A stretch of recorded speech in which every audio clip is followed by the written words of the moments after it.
주님이 부활하셨습니다 라고 하는 이 고백은요, 우리가 가지고 있는 신앙의 최종적이고 완전한 고백이라고 할 수 있습니다.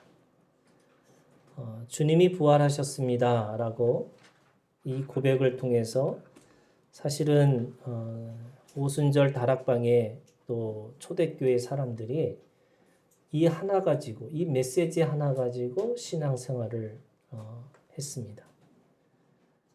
주님의 부활을 보고 들었기 때문에 그들은 그걸 통해서 예배를 드리고 또 그걸 통해서 기도를 하고 또 그들의 삶으로 그렇게 그것을 받아들여서 살아냈습니다.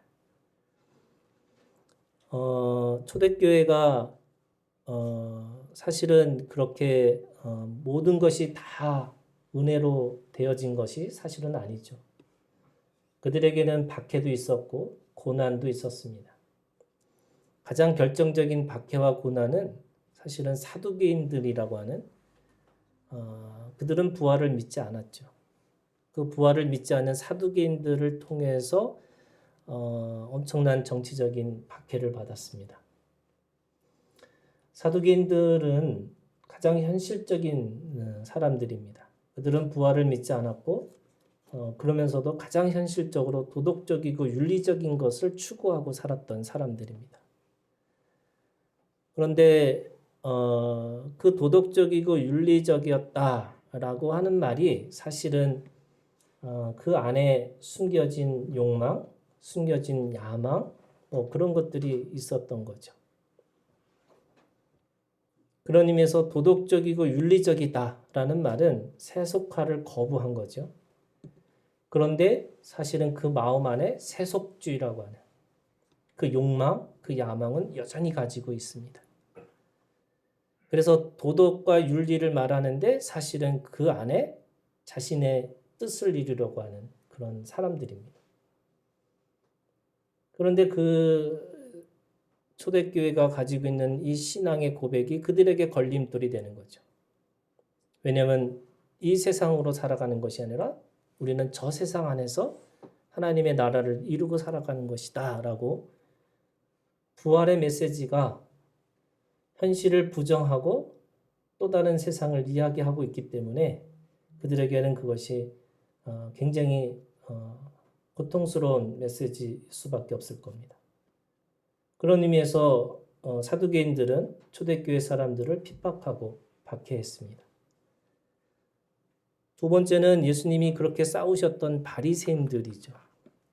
이 바리새인들이라고 하는 말은 거룩하고 그 거룩하기 때문에 분리되었다라는 뜻의 이름을 가지고 있는 사람들입니다. 종교의 거룩함을 가지고 그들은 또한 거짓, 가면과 가식을 통해서 자신의 거룩함을 이루려고 했던 사람들입니다. 거룩이라는 게 자기의가 되었던 사람들이죠. 그런데 이 주님이 부활하셨다라고 하는 말은 철저한 자기의가 될 수 없는 자기가 죄인일 수밖에 없다라고 하는 고백 아래서 그 초대교회 사람들하고 부딪힐 수밖에 없었습니다.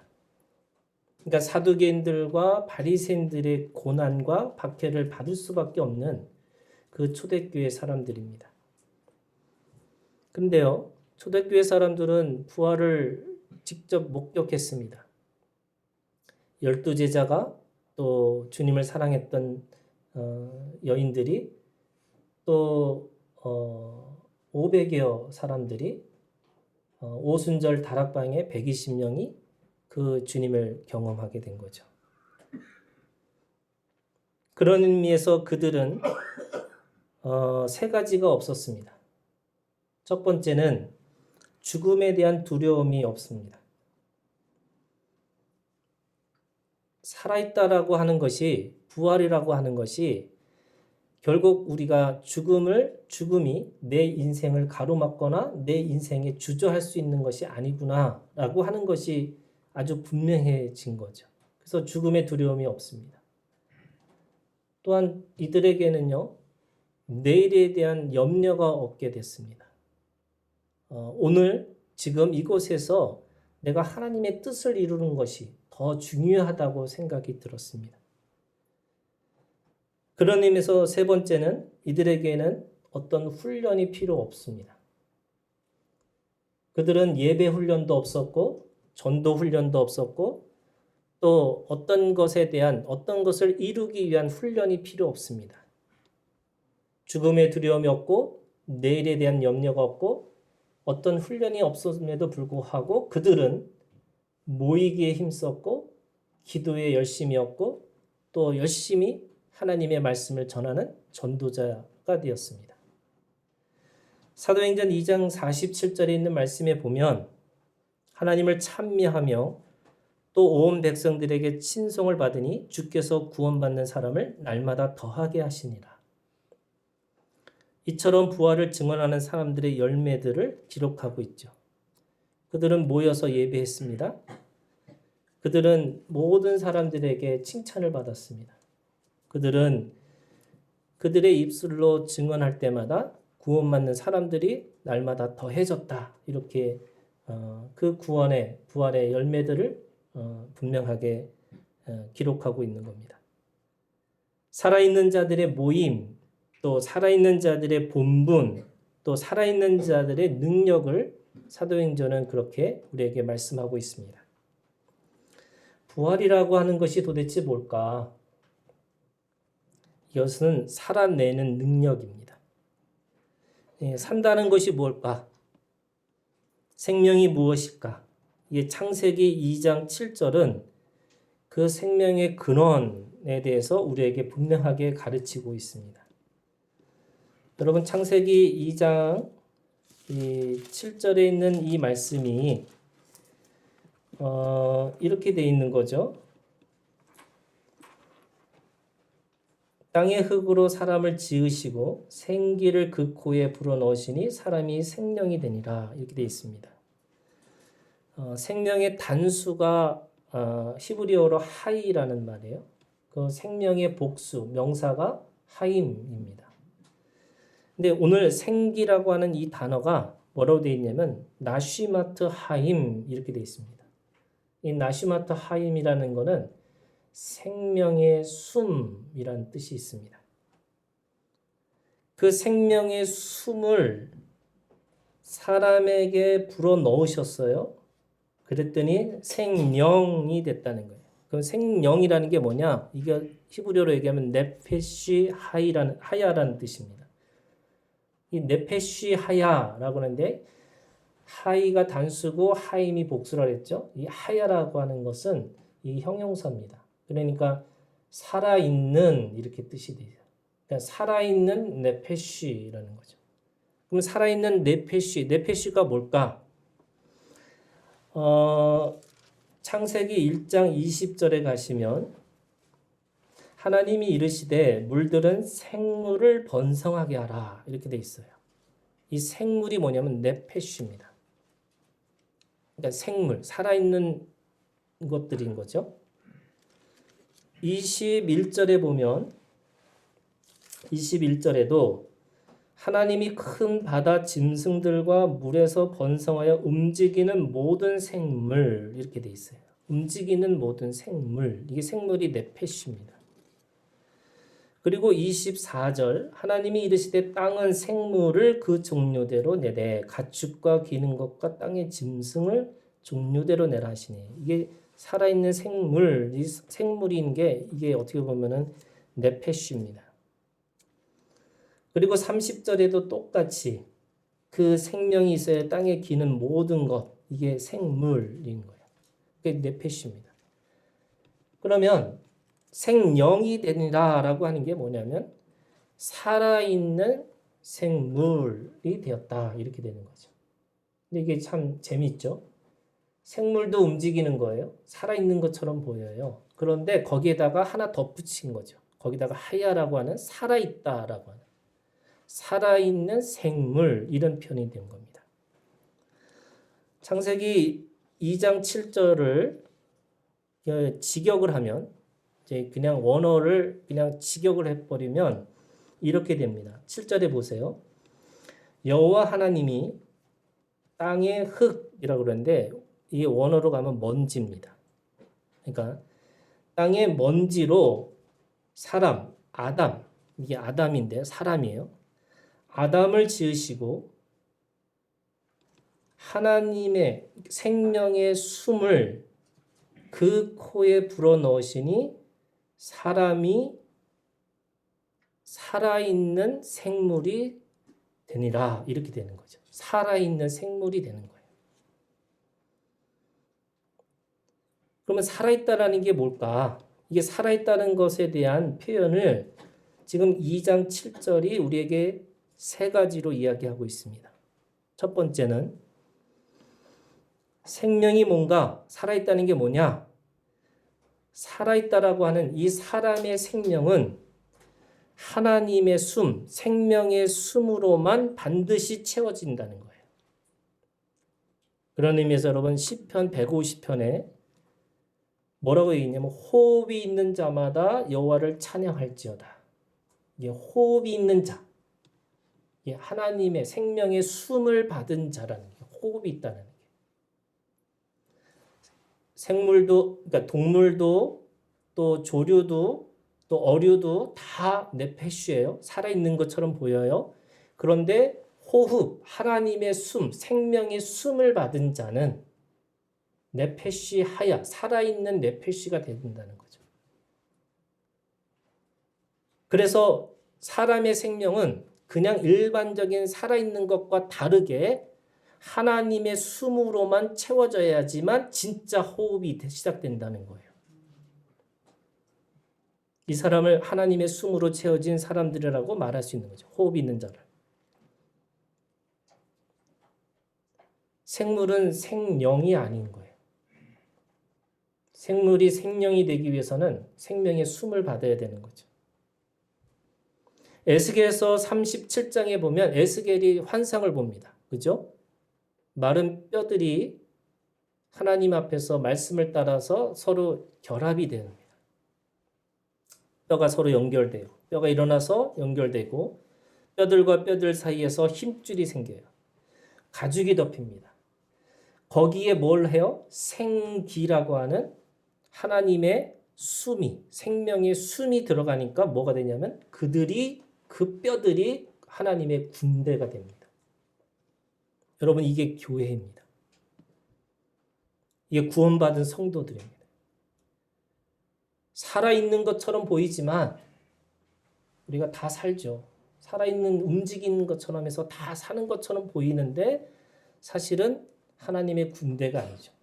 거기에 하나님의 숨이라고 하는 생명의 숨이 들어가야지 진정한 살아있는 네페시가 되는 거죠. 흙으로 돌아가는 자의 운명이 사실은 그 주님 안에서 다시 하늘로 돌아가는 자의 사명으로 바뀌었습니다. 아담이라고 하는 존재는 원래 흙으로 먼지 같은 존재죠. 그런데 그 먼지 같은 존재가 생명의 숨을 받으니까 사람의 생명으로 바뀐 거죠. 살아있는 것으로. 두 번째, 이 창세기 2장에 있는 이 말씀에 살아있다는 말이 뭐냐? 사람의 생명은 살아있는 자로 하나님과 영원히 관계하고 있다는 뜻입니다. 2장 7절에 있는 말씀은 창세기 1장 27절에 하나님의 형상대로 지음받았다라고 하는 그 사람에 대한 것을 구체적으로 설명한 것이 창세기 2장 7절이에요. 하나님의 형상이 하나님과 관계한다는 뜻입니다. 사귐이 생명입니다. 하나님은 산자와 사귐을 가지는 거죠. 죽은 자와 사귐을 가질 수 없습니다. 하나님은 죽은 자의 하나님이 될 수 없다고 분명하게 말씀하셨죠. 하나님은 아브라함의 하나님, 이삭의 하나님, 야곱의 하나님, 살아있는 자의 하나님이라고 말씀하고 있습니다. 우리가 부활의 생명을 가지고 있다는 말씀은 하나님과 오늘 이곳에서 생명 관계하고 있다는 뜻입니다. 생명 관계라고 하는 것은요, 세 가지 뜻이 있는 거예요. 뭐냐면 하나님과 뗄래야 뗄 수 없다는 겁니다. 우리가 숨쉬고 살아가는 것이 아니라 하나님의 숨을 통해서 하나님의 형상대로 지음받아서 하나님과 함께 살아내야 할 수밖에 없는 존재, 이게 살아있다는 뜻입니다. 사람은 스스로 존재할 수 없는 거죠. 오직 하나님과 관계하는 자만이 살아있는 것이고 숨을 쉴 수가 있습니다. 왜요? 그 숨이 내 것이 아니고요. 하나님으로부터 온 것이기 때문에 그렇습니다. 그리고 두 번째 생명관계는요. 서로 함께라고 하는 관계입니다. 서로 사랑하고 함께 가는 생명입니다. 하나님이 우리를 그렇게 대우하셨고 그렇게 여기셨고 그렇게 작정하셨습니다. 사랑하는 존재가 살아있는 것이고 함께 동행하는 것이 살아있는 것이죠. 생명관계는 세 번째는 더 많은 생명을 낳는 관계입니다. 생명을 낳는 것이 자연의 순리라고 얘기합니다. 생명의 순리입니다.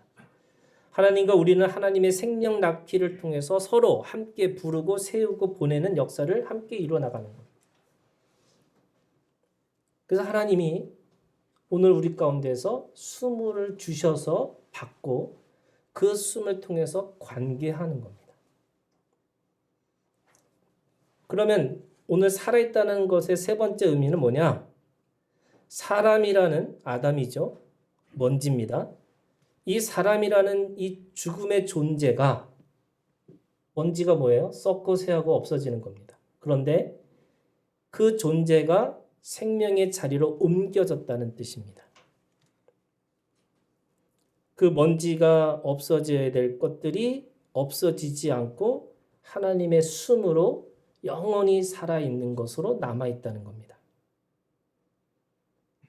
우리를 흑암의 권세에서 건져내시고 그의 사랑의 아들의 나라로 우리를 옮기셨는데 이것을 에베소서 2장은 극적으로 우리에게 어떻게 표현하고 있냐면 에베소서 2장 1절에 그는 허물과 죄로 죽었던 너희를 살리셨도다. 5절 허물로 죽은 우리를 그리스도와 함께 살리셨고 너희는 은혜로 구원을 받은 것이다.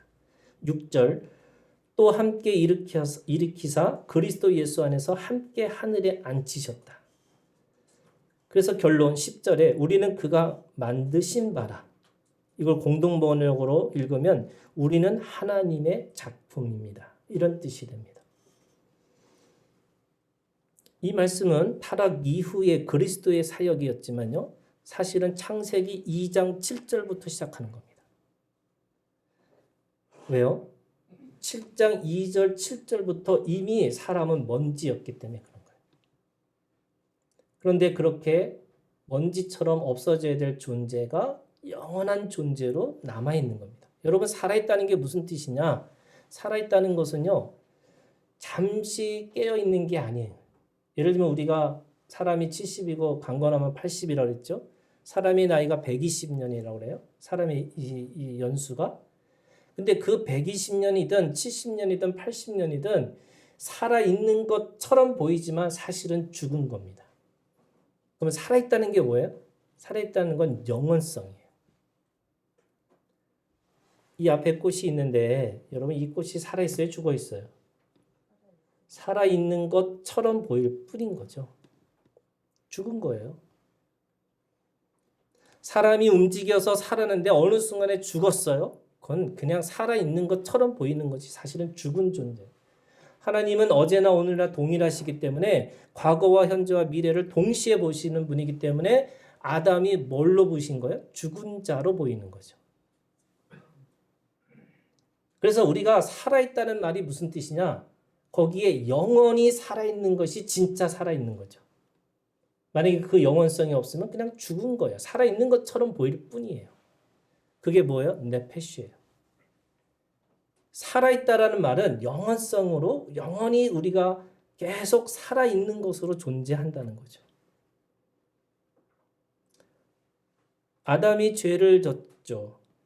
왜 죄를 졌냐면 여러분 법이 없으면 죄도 없는 거예요. 그런데 하나님께서 최초의 법을 주신 게 뭐냐면 선악을 아는 나무의 열매를 먹지 말라. 반드시 죽으리라. 이 약속을 법을 주셨어요. 한 가지 법이 있는 거죠. 그 에덴 동산에서의 한 가지 법을 어긴 거기 때문에 법을 어겼기 때문에 죄가 됐습니다. 그 죄에는 반드시 뭐가 있냐면 죄의 대가가 있습니다. 죄값이라고 그러죠. 하나님은 공의로우시기 때문에 그냥 퉁치고 그냥 그래 용서할게 이런 게 되는 게 아닌 거예요. 반드시 죄에 대한 죄값을 치러야 되는 겁니다. 사람에게 그 죄값이라는 게 뭐냐면 두 가지죠. 하나는 아담에게 줬던 게 뭐냐면 그 죄의 값이 수고와 슬픔뿐이라는 거예요. 수고는 가시덤불과 엉겁기와 같은 노동입니다. 거기에 눈물과 땀과 피로만 살 수 있는 인생의 삶이 있습니다. 또 한 가지는 슬픔이에요. 반드시 죽기 때문에 헤어지는 슬픔, 또 그 안에서 배신과 배반에 그 자신이 가지고 있는 그 관계에 절망하는 슬픔이 있습니다. 그 수고와 슬픔밖에 없는 이 두 가지 속에서 결국 끝이 뭐냐? 죽음입니다. 사망이죠. 죄의 삭은 사망입니다. 그렇기 때문에 주님이 오늘 이곳에서 부활하셨다라고 말씀하시는 거예요. 부활하신 이유가 바로 여기에 있습니다. 여러분, 주님은 죽으셨기 때문에 부활하신 것이 아니고요. 부활하시기 위해서 죽으셨습니다. 이게 왜 다른 거냐면 부활의 사역이 있기 때문에 그렇다는 거예요. 주님은 죽으셔서 그래서 무덤에 계속 머물러 계실 수 없는 이유는 부활의 사역이 있습니다. 부활이 주님의 최종적이고 완전한 사역이기 때문에 그런 겁니다. 부활의 첫 열매가 되기 위해서 주님은 십자가에서 죽으신 거죠. 더 깊은 차원으로 한다면 오늘 이 요한복음 이 말씀을 하시기 위해서 죽으셨다는 뜻입니다. 생명의 숨, 부활의 숨으로 사람들에게 새로운 생명의 삶을 살아내게 하기 위해서 부활하신 겁니다. 여러분, 주님의 숨은 살리는 숨이었습니다. 주님의 숨은 죄로 죽은 사람들, 죄값에 눌려서 숨조차도 쉴 수 없는 마른 뼈들과 같은 인생들에게 오셔서 사망의 몸짓으로 살아가는 것이 아니라 살아있는 자, 그죠? 그 네페시 하야라고 하는 살아있는 자로 살게 하시기 위해서 주님은 그렇게 부활하셨습니다. 숨을 주시기 위해서 주님은 죄와 죄값을 온전하고 완전하게 치르신 거죠. 생명의 몸과 피로 죄를 영원히 덮어버렸습니다. 그래서 이사야 53장에 보시면 주님이 무슨 일을 하셨는지를 우리가 알 수 있습니다. 그러니까 지난 주간에 고난 주간인데 사람들이 고난 주간을 뭘로 생각하냐면 자기가 고난을 받아야 된다고 생각하는 거예요. 그런데 그게 아니고요. 이미 주님이 그 모든 고난을 통해서 우리는 이미 살아있는 자로 살게 하셨다는 것을 기억하는 것이 고난 주간입니다. 그러면 어떤 거냐면 이사야 53장에 그가 찔림은 우리의 허물 때문이었습니다. 그가 상함은 우리의 죄악 때문이었습니다. 그가 징계를 받았기 때문에 우리는 평화를 누릴 수 있습니다. 그가 채찍에 맞음으로 우리는 나음을 받았습니다. 이것이 주님의 대속이고 대속의 능력이라고 얘기하고 있는 거죠. 그러면 이게 무슨 뜻이냐? 여러분, 주님이 채찍에 맞은 것은 우리의 몸의 모든 허물의 모든 죄값을 다 치르셨다는 뜻이 됩니다. 주님이 손과 발에 못이 박혔다라고 하는 그 하나님의 찔림, 이 못의 찔림을 통해서 뭐 하셨냐면 우리가 가지고 있는 손과 발의 모든 죄값을 주님이 치르셨다는 뜻이 됩니다. 주님의 십자가 그 위에서 가시면류관을 썼죠. 그 가시면류관을 쓰셔서 그 피 흘리심을 통해서 우리가 가지고 있는 어리석음, 우리가 가지고 있는 죄로 인해서 가지고 있는 그 무지와 그 어떻게 보면 우리가 가지고 있는 그 어리석음을 주님의 그 피로 덮으셨다는 뜻이 됩니다. 주님이 그 창으로 심장을 찔리셔서 그 심장에서 나오는 피로 그 고난을 통해서 그 고통을 통해서 오늘 우리가 단단하고 견고하고 그래서 남의 말을 절대 듣지 않는 그 말의 그 고집스러운 그 마음의 심장이 예수 그리스도의 그 피 흘리심을 통해서 우리가 양심이라고 하는 것이 살아났다고 그렇게 말씀하는 뜻입니다. 그런 의미에서 또 주님이 그렇게 고난을 당하신 것은 더 이상의 수고와 슬픔의 인생이 아니다라고 우리에게 말씀하고 있는 거죠. 노역의 시대가 끝났다는 거예요. 주님은 우리에게 또 다른 인생의 길을 보여주셨는데 하늘의 집을 보여주셨고 영원히 거할 하나님의 나라를 경험하게 하셨습니다. 그게 오순절 다락방이었고 우리에게 보여준 초대교회의 모습이었죠. 수고와 슬픔밖에 없는 인생, 이게 죗값이에요. 그 죗값을 이미 치르셨기 때문에 오늘 우리가 주님 앞에 기쁨과 감사와 찬양으로 살아갈 수 있는 또 다른 인생의 길을 보여주셨기 때문에 그 길을 우리가 갈 수 있다는 거예요. 가나안 땅에 이스라엘 백성들이 주님 앞에 그 이스라엘 백성들이 하나님의 말씀을 따라서 들어갈 때 하나님께서 그들을 향해서 4가지를 하지 말라고 하셨어요. 정확하게 하지 말라는 거예요. 그거. 뭐라고 하냐면 성을 쌓지 않고 우물을 파지 않고 집을 채우지 않고 열매를 심지 않는 거예요. 왜요? 쌓지 않은 성을 차지할 것이고 가득 채워진 집을 차지할 것이고 파지 않은 우물을 차지할 것이고 그리고 심지 않은 나무의 열매를 먹을 것이라고 말씀하고 있기 때문에 그래요. 그거 하지 말라고. 똑같아요, 여러분. 우리가 죄와 죗값을 가지고 살아가는 인생처럼 그래서 수고와 슬픔밖에 없는 인생 속에서 왜 기뻐하고 감사하고 찬양하냐? 이미 주님께서 그 모든 고난을 통해서 이미 그것을 치르셨기 때문에 그렇다는 거예요. 내가 치르는 인생이 아니라 하나님께서 그것을 치르셨다는 거예요. 그래서 흙으로 돌아가는 죽음의 인생이 아니고 주님과 영원히 생명관계를 맺고 영원한 생명의 소유자로 살아가는 인생이 되었다고 말씀하고 있는 겁니다. 여러분 이것을 믿으시기를 주님의 이름으로 축복합니다. 이게 믿어져야 되는 거죠. 그러면 지금 이곳에서 영원한 생명으로 부활의 삶을 살아낸다는 게 뭘까?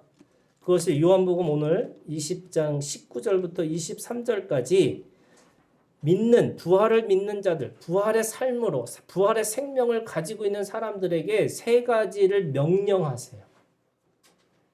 자, 여러분 이 3가지의 명령을 따라 살아가는 삶이 부활의 삶이고 부활의 능력을 믿고 살아가는 믿음의 삶입니다. 자, 첫 번째 22절이에요. 이 말씀을 하시고 그들을 향하사 숨을 내쉬며 이게 뭐예요, 여러분? 창세기 2장 7절에 생명의 숨을 그 코에 불어넣으신 것처럼 주님이 부활하셔서 그 제자들에게 다시 생명을 불어넣으시는 거예요. 그래서 뭐가 돼요? 살아있는 사람 존재가 살아있는 것처럼 보이지만 그게 살아있는 게 아니죠. 언젠가 죽을 존재예요. 그래서 그냥 내펫인데 하나님의 숨을 내쉬면서 이르시되 뭘 하라고요?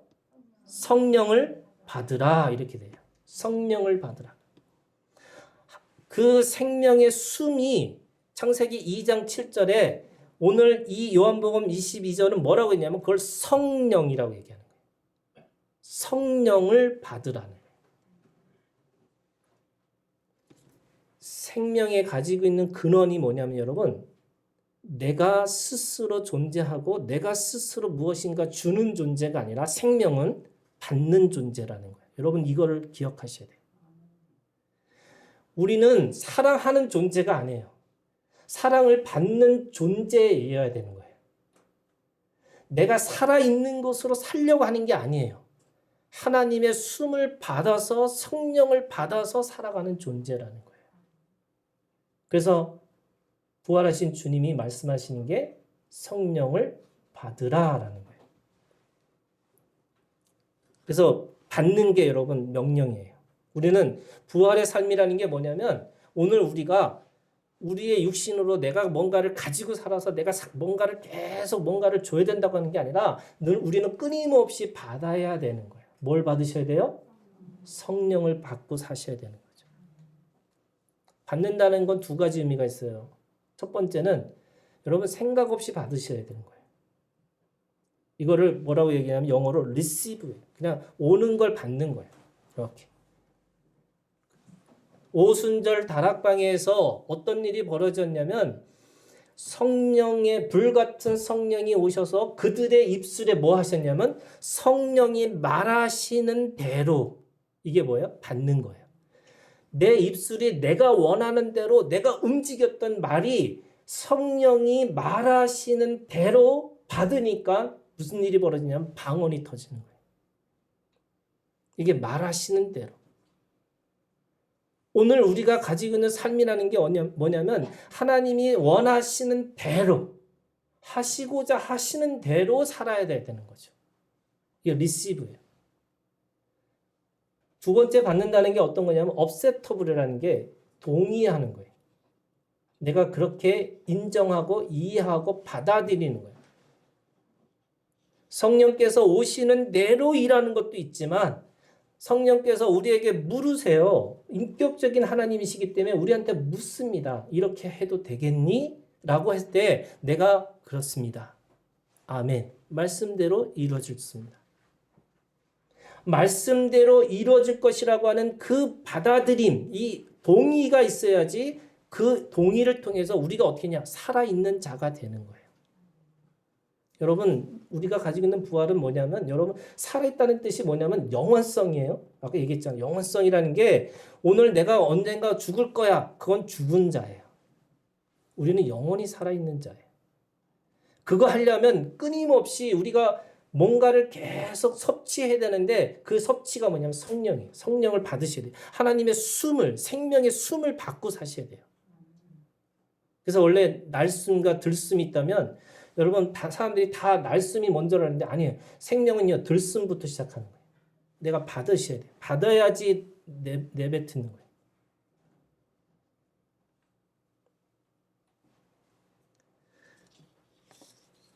두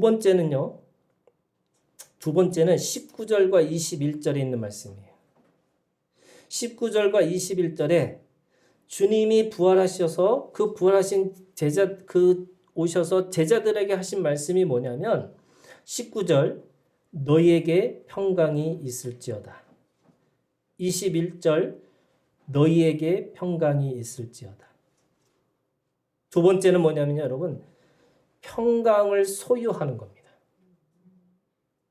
이게 소유와 받는 거가 좀 다른데 소유가 뭐냐면 하나님께서 우리에게 숨을 주셔서 생명의 숨을 주신 것이 뭐냐면 우리에게 굉장히 능력을 주신 건데 그 능력이 뭐냐면 평강의 능력이에요. 이걸 장착하고 있다는 거예요. 내가 숨 쉬는 순간에 뭐가 있냐면 우리에게 평강을 장착하고 그 평강의 자유를 누리고 살아갈 수 있는 사람이 되었다는 거예요. 근데 이거 하려면 어떻게 해야 돼요? 여러분 이걸 소유하고 계셔야 돼요. 이걸 지키고 있으셔야 돼요. 이거 빼앗기면 안 돼요. 근데 평강이 뭐냐? 쉼입니다. 내가 진정한 안식으로 살아가는 거예요. 자유를 우리에게 주셨으면 그 자유를 빼앗기지 않으라고 우리에게 말씀하는데 갈라디아서 5장 1절에 그리스도께서 우리를 자유롭게 하려고 자유를 주셨으니 그러므로 굳건하게 서서 다시는 종의 멍에를 매지 마라. 여러분 자유가 숨을 쉬는 자에게 주시는 쉼인데 이 안식은 숨을 쉬는 자에게 주시는 하나님의 시간이에요. 여러분 이 시간에 우리가 하나님 앞에서 그 하나님과 깊은 교제 가운데 들어가는 거죠. 수고하고 무거운 짐진 자들아 다 내게로 오라. 내가 너희를 쉬게 하리라. 여러분 쉰다는 말이 무슨 뜻이냐? 두 가지 의미가 있어요. 하나는 시간의 주인으로 산다는 뜻입니다. 시간의 노예가 아니에요. 여러분 계절의 노예가 아닙니다. 우리는 나이의 노예가 아닙니다. 시절을 쫓아서 산다는 것은 나무가 봄, 여름, 가을, 겨울 그 시간 안에서 생명에 반응하고 산다는 뜻이에요. 그런 의미에서 여러분, 우리가 하나님 앞에 쉰다는 게 뭐냐? 인생의 주기에 맞게 자신에게 주어진 시간을 하나님의 사람으로, 하나님의 시간으로 그렇게 사용하고 있다는 거예요. 그래서 시간의 주인입니다. 우리는 시간에 끌려다니는 존재가 아니라는 거예요. 두 번째는요, 시간의 주인에게 있어서 가장 중요한 게 뭐냐면 멈춤이에요. 내가 그 모든 내가 살아가는 시간의 흐름이잖아요. 여러분, 원래 시간이라는 게 죄로부터 시작하는 건데 원래 하나님의 시간은 영원성이기 때문에 시간이 없어요. 그런데 그 시간에 끌려서 살아가는 게 끌려서 살다 보면 우리가 어느 순간에 진짜 중요한 걸 잊어버리는 거죠. 그때 뭐 해야 돼요? 멈추셔야 돼요. 멈춰서 뭐 하느냐? 근본이 뭔지, 근원이 뭔지, 근간이 뭔지를 다시 생각하는 거예요. 여러분, 그게 뭐냐면 예배입니다. 예배는요, 가장 멈춤의 절정에 있는 것이 예배예요. 노예는 예배 드릴 수 없어요. 노동의 자유에 빼앗긴 사람들에게는 예배는요, 아무 의미가 없는 거예요. 그런데 시간의 주인의 가장 특징이 뭐냐면 예배하는 자로 시간을 멈춘다는 거예요. 그 멈추는 시간 속에서 하나님을 기억하고 하나님을 경외하고 살아가는 겁니다. 마지막으로 세 번째, 그러면 이제 이렇게 되는 거죠, 여러분. 숨을 받아야 돼요. 평강을 소유하셔야 돼요. 내가 쉼을 내가 가지고 있는 그것을 소유하고 계셔야 돼요. 그럼 세 번째 21절입니다. 예수께서 또 이르시되 너에게 평강이 있을지어다. 아버지께서 나를 보내신 것 같이 나도 너희를 보내노라. 삶으로 산다는 게 뭐냐? 보내심을 받는 거예요. 산다는 것이 뭐냐? 다시 얘기하면 삶은요, 가는 거예요. 보내심을 받았기 때문에 가는 것이 삶이라는 거예요. 이걸 다시 얘기하면 삶이라는 게, 우리가 산다는 게 뭐냐? 사명이 있는 거예요. 사명이 없는 자는 사는 게 아니에요. 살아있는 것처럼 보이는 거예요. 예수님도 사셨는데 어떻게 사셨냐? 아버지가 보내셨기 때문에 보내심을 받은 자로 사명을 가지고 사셨어요. 그러면 오늘 우리도 주님의 사명을 받아서 보내심을 받은 자와 같이 보내져서 살아야 되는 거죠. 그래서 삶이 뭐냐? 가는 거예요.